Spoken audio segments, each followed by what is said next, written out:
चीन ने धोखा देकर आर्थिक विजय हासिल कर ली है। उसने सबसे पहले कोरोना वायरस की वैक्सीन बनाई और तब तक अपने फ्रिजों में रखी जब तक पूरे विश्व की आर्थिक अर्थव्यवस्था को पाताल में नहीं उतार दिया। चीन पूरी दुनिया के इन्वेस्टर्स का हब बन गया था। चीन ने अपने वुहान शहर में इस वायरस को छोड़ा और जबरदस्त मौतों के कारण भागते इन्वेस्टर्स के शेयरों को कौड़ी के भाव खरीद लिया और विदेशी निवेशक और उद्यमी अपनी पूंजी छोड़कर वहां से भाग गए। चीन ने अपने द्वारा पहले से ही बना रखी गई वैक्सीन को बाहर निकाल लिया और एक ही दिन में चीन में हो रही मौतों को रोक दिया। इस युद्ध में चीन ने अपने कुछ लोग खोए पर दुनिया की दौलत लूट ली। आज वहां एक भी मौत नहीं हुई और न ही एक भी मरीज की संख्या बढ़ी। आज ये वायरस पूरी दुनिया में काल की तरह चक्कर लगा रहा है। कमाल ये भी देखिए, उन सभी देशों और शहरों की कमर टूट गई है जहां पर चीनी नागरिक खर्च करते थे।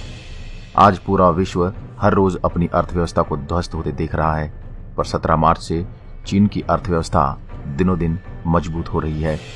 ये एक आर्थिक युद्ध है जिसमें चीन जीत चुका है और विश्व कुदरत से युद्ध करते करते रोज अपने जान माल को गंवा रहा है। चीन के सभी व्यापारिक क्षेत्र सुरक्षित हैं, कुछ तो गड़बड़ है। अमेरिका ऐसे ही चीन को दोष नहीं दे रहा। यह सब देखकर कुछ सवाल मन में आते हैं जो आपको भी सोचने पर मजबूर कर देंगे।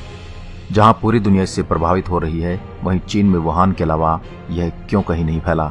चीन की राजधानी आखिर इससे अछूती कैसे रह गई?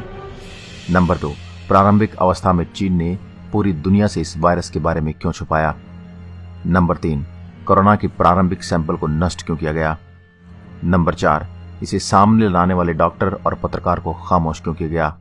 पत्रकार को तो गायब ही कर दिया गया है।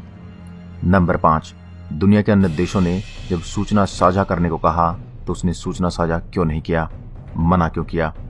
नंबर 6, वुहान से एक साथ 5 लाख लोगों को बिना मेडिकल जांच किए दुनिया के अलग अलग हिस्से में क्यों भेजा? नंबर 7, किसी भी अंतर्राष्ट्रीय उड़ान के लिए कोई गाइडलाइन जारी करने की जरूरत नहीं है क्योंकि यह मानव से मानव में नहीं फैलता। ऐसा ट्वीट 11 जनवरी तक WHO करता रहा। क्यों आज साबित हो गया कि कोरोना मानव से मानव में फैलता है, तो फिर WHO ने झूठ क्यों बोला? नंबर 8, इटली में 6 फरवरी तक मामूली केस था। एकाएक चीन हम चीनी हैं, वायरस नहीं, हमें गले लगाइए प्लेकार्ड के साथ दुनिया के पर्यटन स्थल सिटी ऑफ लव के नाम से मशहूर इटली के लोगों को गले लगाने क्यों पहुंचे? नंबर 9, पूरी दुनिया चीन और WHO को संदेह की नजर से देख रही है और ताज्जुब देखिए कि एक ही दिन चीन और WHO दोनों भारत की तारीफ में उतर आए। क्या यह महज संयोग है? और इसके अगले ही दिन भारत में चीन के राजदूत ट्वीट कर उम्मीद करते हैं कि भारत इंटरनेशनल कम्युनिटी में उसकी पैरवी करे। आखिर क्यों? नेहरू की एक गलती का खामियाजा हम भुगत चुके हैं। यह मोदी सरकार है और उम्मीद है हम कम से कम वह गलती दोहराएंगे नहीं।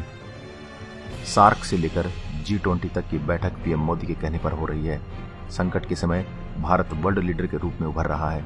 Italy, Germany, Spain, France, Britain, America तब जब कोरोना से निपटने में असफल हो रहे हैं तो प्रधानमंत्री मोदी की पहल पर भारत इससे कहीं बेहतर तरीके से डील कर रहा है। चीन इसी का फायदा उठाना चाहता है कि भारत इंटरनेशनल कम्युनिटी में इसके अछूतपन को दूर करे। अब यह नहीं होगा।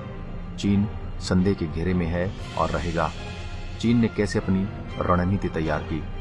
सबसे पहले एक वायरस की दवा बनाई, फिर वायरस फैलाया, अपनी दक्षता का प्रदर्शन करते हुए रातों रात अस्पतालों का निर्माण करवा लिया। यह सब उस रणनीति का हिस्सा थे। दर्जनों देशों की अर्थव्यवस्था त्वरित रूप से प्रभावित हुई। अन्य देशों के कारखानों में उत्पाद लाइनें बंद हो गई। फलस्वरूप शेयर बाजार में जबरदस्त गिरावट आई और इधर चीन ने अपने देश में महामारी को जल्दी से नियंत्रित कर लिया। रातों रात वुहान से कोरोना के एक नए मरीज मिलना बंद हो गए। यह कैसे संभव है जब इटली जैसा देश स्थिति को नहीं संभाल पा रहा? आखिरकार चीन पहले से ही तैयार था। परिणाम स्वरूप उन वस्तुओं की कीमत कम हो गई जिनसे वह बड़े पैमाने पर तेल खरीदता था। फिर चीन तुरंत ही उत्पादन के लिए वापस जुट गया, जबकि दुनिया एक ठहराव पर है। जहां एक और दुनिया में हाहाकार मचा हुआ है, वहीं चीन ने अपनी फैक्ट्री में काम शुरू करवा दिया। चीन उन चीजों को खरीदने लगा जिनकी कीमत में भारी गिरावट हो गई थी और उनको बेचने लगा जिनकी कीमत में जबरदस्त इजाफा हुआ। अब यदि आपको विश्वास न हो रहा हो तो यह जानिए, 1999 में चीनी उपनिवेशों क्लियाओ लियांग और वांग जियांग सुई के द्वारा लिखी गई पुस्तक अप्रतिबंधित युद्ध अमेरिका को नष्ट करने के लिए चीन का मास्टर प्लान को पढ़ लें। ये सब तथ्य वहां मौजूद हैं। जरा इस बारे में सोचिए, कैसे रूस और उत्तर कोरिया कोविड-19 यानी कोरोना से पूरी तरह से मुक्त हैं, क्योंकि वे चीन के कट्टर सहयोगी हैं। दूसरी ओर दक्षिण Korea, United kingdom, Italy, Spain और एशिया गंभीर रूप से प्रभावित हैं, क्योंकि ये सब चीन के प्रतिस्पर्धी हैं।